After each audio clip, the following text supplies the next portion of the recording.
Donc, les enfants, vous êtes sur votre fichier de mathématiques, page 86. Donc, page 86, c'est je prépare le bilan. Vous vous rappelez, je prépare le bilan. Donc, il n'y a pas de travail écrit à faire.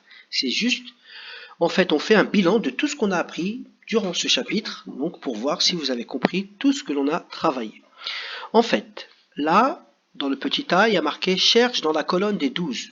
Donc vous vous rappelez, hein, on avait le travail pour faire la colonne des... On connaissait la colonne des 0, des 1, des 2, des 3, et il y avait toutes les additions qui pouvaient faire 3, 4 ou 5. Là, on fait la même chose, mais avec la colonne des 12, on te dit cherche dans la colonne des 12. Et là, lorsqu'on descend, c'est 4 plus quelque chose égale 12. Et là, Zoé, elle monte 4 plus 8 égale 12.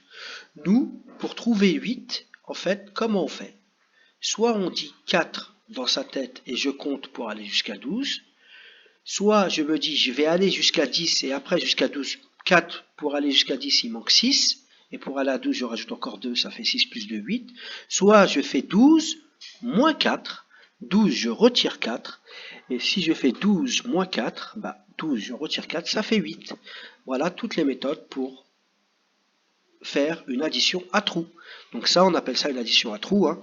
Donc c'est un complément, le complément de 4 pour aller à 12, 4 plus 8 égale 12. Le deuxième travail, c'était voilà, le travail sur le tableau. Donc même si on n'a pas travaillé les nombres 80 et 90, hein, on a fait le 60 et le 70, même si on n'a pas fait les 80 et le 90, on peut placer les grands nombres. Pourquoi? On sait que sur la même ligne, on a les nombres de 0 à 9 au départ, et là, sur la même ligne, on a tous les 10, sur la deuxième ligne, on va avoir tous les 20, sur la troisième ligne, on va avoir tous les 30, et sur la même ligne, on va avoir tous les 40.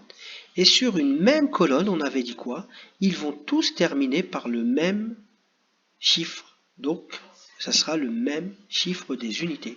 Donc ici, si je prends cette colonne-là, où il y a le 86, au-dessus, c'est la ligne des 70, et la colonne des 6, donc ça fait 76. Ici, ça sera 66. Ici, on aura 56. Donc, en fonction de d'où on se situe, on peut deviner la position du nombre. Là, il cherche 79. Donc, 79, c'est 7 dizaines. Donc, on doit aller dans la ligne des dizaines et dans la colonne des unités de 9. La colonne des unités de 9, c'est la dernière colonne, donc c'est celle-ci. Et 79, on prend la ligne des 70, on est là, donc 79, ça va aller ici, 79. Ici, lui, Arthur cherche ce nombre-là, il est en dessous de 61. S'il est en dessous de 61, ça veut dire qu'il va terminer par un 1.